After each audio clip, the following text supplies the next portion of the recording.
75장 앞편에서 앞쪽에서 녹음을 하다가 용량이 꽉 차서 또 파일 정리할 거 정리하고 다시 시작을 합니다. 75장 예수께서 말씀하시기를 문 앞에 서 있는 자는 많다. 그러나 하나인 자가 신부의 방에 들어갈 것이다.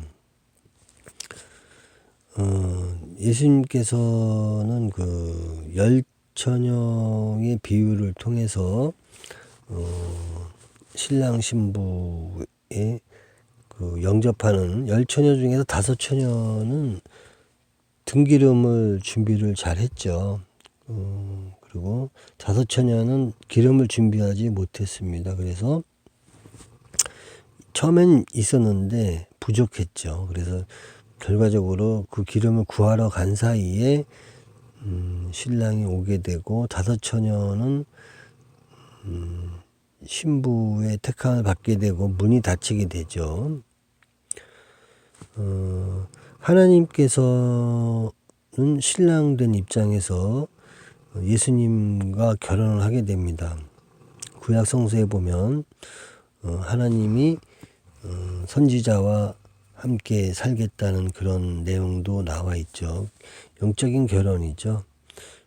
구약에서 초림으로 넘어오면서 이제 하나님께서는 신랑, 예수님은 신부 입장에서 결혼을 하게 되죠. 영적인 결혼이라는 것은 성령이 임하시는 것이죠. 결혼식이라는 것은 이제 성령이 임하는 과정입니다. 그 신약 시대에서는 예수님께서 그 십자가에 못 박힘을 받고 부활을 하시게 된 후에 그 시점을 기준으로 해서 예수님께서 신랑이 되십니다. 그리고 예수님을 영접하는 자들이 신부가 되는 거죠. 영육 간의 합일이 되는 과정. 하는 예수님의 예수님 그래서 지금은 이제 예수님을 신랑으로 하고 그 신부가 되는 자, 약속한 그러한 목자의 개념이 나오죠. 이기는 자에게 모든 것을 다 주시겠다고 그렇게 성서에 나와 있죠. 그래서 이기는 자가 신부가 되는 것이죠. 한 사람만을 얘기를 하고 있습니다. 75장에 보면 예수께서 말씀하시기를 문 앞에 서 있는 자는 많다. 여기서 문이라는 것은 천국문이겠죠. 또 예수님과 하나 되는 그러한 그 결혼의 방이죠. 그러나 하나인 자가 신부의 방에 들어갈 것이다. 사람은 많지만 그 중에 택함을 받은 한 사람이 신부의 방에 들어간다는 얘기죠. 그 하나인 자는 이긴 자입니다. 자기 자신을 이기고 홀로 선 자, 우뚝 선 자. 이긴다는 의미는 여러 가지 일이 있을 수가 있습니다. 여러 가지 사건을 통해서 그것을 이겨낸 자야만이 그 예수님의 신부가 될 수가 있다는 것이죠. 이것은 이제 현대사에서 말씀하면은 하나인 자가 신부의 방에 들어갈 것이다. 지금 우리 신앙생활하는 사람들 입장에서 보면은 누구든지 자기 자신이 하나가 되어서 예수님의 그 신부로서 그렇게 예수님을 신랑으로 거기에 신부로 영적인 것이죠. 영적인 결혼이죠. 영적인 결혼.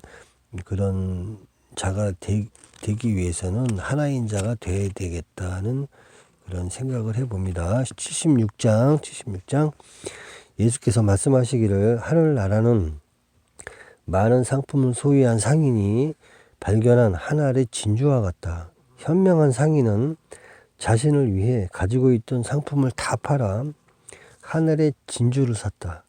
그러므로 너희도 영원히 소멸되지 않는 보물을 구하라.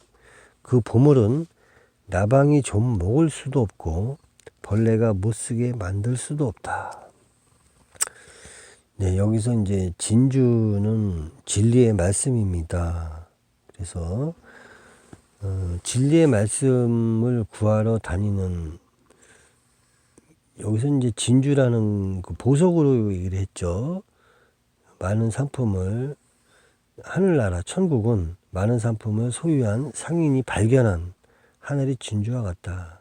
이 사람은 장사꾼이죠. 상인인데 올인을 해버립니다. 자기 거를 다 팔아서 이 진리의 말씀을 사게 되는 거죠. 하나님의 말씀, 생명의 말씀, 진리의 말씀을 사게 됩니다.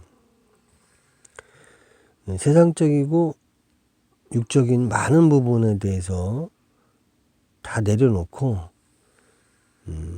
생명의 말씀을 간직하게 되는 것이죠. 그러므로 너희도 영원히 소멸되지 않는 보물을 구하라. 이 보물은 하나님의 말씀입니다. 예수님이 받아 먹은 하나님의 말씀. 예수님의 어록을 통해서 이것을 세상에 주었습니다. 이 보물은 나방이 좀먹을 수도 없고 벌레가 못쓰게 만들 수도 없다. 그렇죠. 진리의 말씀, 생명의 말씀은 그 어떤 것도 해할 수가 없는 것이죠.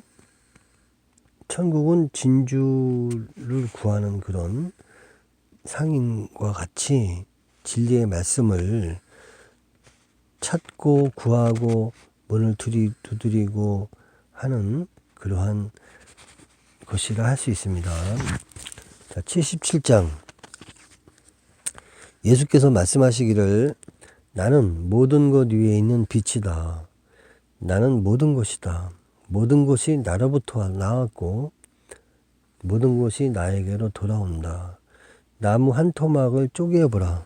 거기에 내가 있다. 돌을 들어보라. 거기서 나를 보게 될 것이다. 네, 77장은 상당히 심오한 말씀인데요.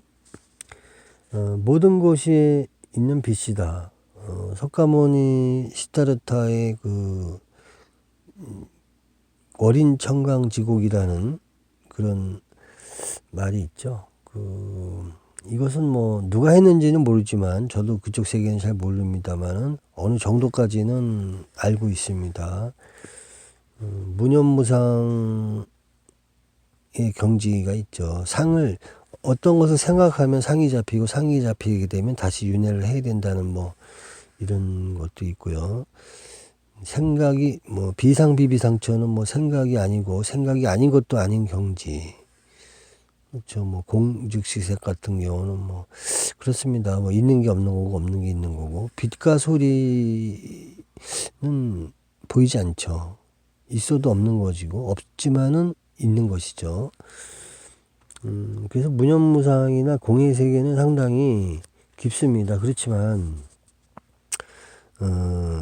이것이 옳다 저것이 옳다 하기에는 상당히 어려워요. 상당히 언어로다가 전달되어 온 이런 종교 세계에서 부풀려지는 과정도 있긴 있습니다. 실체를 찾는 것이 중요하겠죠. 여기서 보시면 예수께서 말씀하시기를 나는 모든 것 위에 있는 빛이다. 모든 것이 빛이죠. 비추고 있는 것이죠. 빛이기 때문에 나는 모든 것이다. 모든 것이 나로부터 나왔고 모든 것이 나에게로 돌아온다. 나무 한 토막을 쪼개보라. 거기에 내가 있다. 돌을 들어보라. 거기서 나를 보게 될 것이다.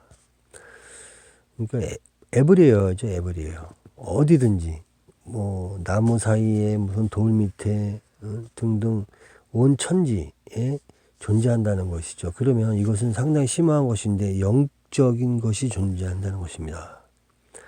빛이고 영입니다. 그렇기 때문에 예수님께서 이거 말씀하시기를 할 때 이 정도 단계에 오면 예수님은 심오한 경지에 도달해 있는 것이죠. 예수님의 몸 안에 있는 것이 몸 밖에 있는 것이고 몸 밖에 있는 것이 몸 안에 있는 것이고 이러한 모든 것을 깨달으신 분이시기 때문에 성령을 받았죠. 하나님의 영이 들어왔어요. 하나님의 영이 아무한테나 들어가는 건 아니죠. 천사가 사람을 들었을 때는 천사의 영이 들어온 거고, 하나님의 영이 들어온 것이기 때문에 하나님의 아들이라고 하는 것이죠. 그래서 천사는 하나님이 부리시는 영입니다. 그래서 예수님은 정말 하느님이 들어온 영이기 때문에 하느님의 아들 독생자죠. 그렇기 때문에 지금 이렇게 말씀하시는 이 단계는 영적으로 상당히 충만하고 풍부한 상태입니다. 그렇기 때문에 모든 곳에 있는 것이죠. 뭐 돌 밑에도 있고 뭐 공원에도 계시고 어디도 계시고 안 계신 곳이 없는 것이죠.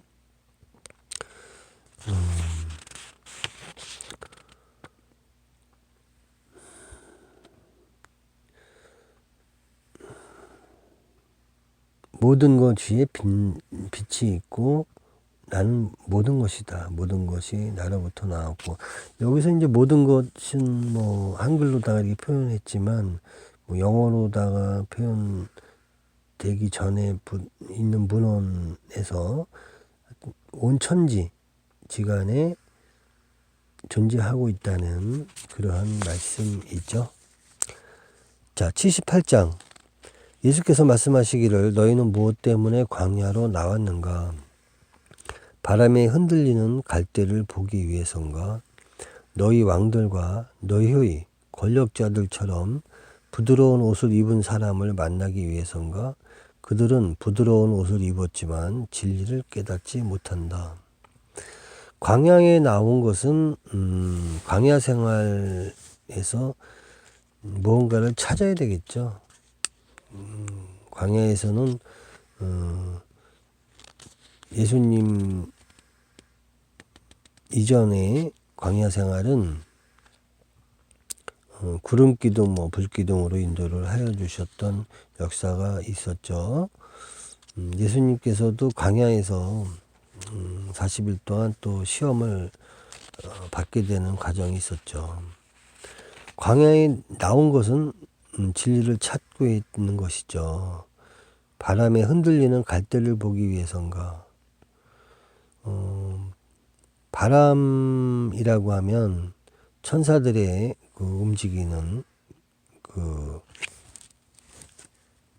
심판이 될 수도 있고요. 흔들리는 갈대, 인간의 마음이죠. 그렇다면 무엇 때문에 광야로 나왔는가?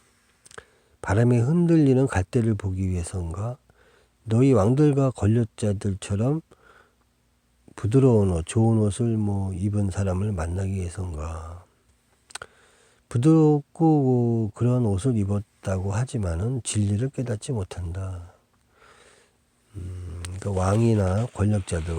근데 왕이라고 하면은 그 목자를 얘기하는 것입니다. 권력자들은 이제 권세자, 장로님이나 무슨 서기관과 바리새인의 어떤 기득권, 그들은 부드러운 옷을 입었지만 겉으로 볼 때는 그들이 입은 옷은 일반인들보다 옷이 좋습니다. 하지만 그들은 진리를 깨닫지 못한다. 그렇죠. 예수님께서는 진리의 말씀이 없는 조직체를 많이 싫어하시는 그런 내용으로 되어 있습니다. 진리를 깨달으라는 그런 말씀이죠.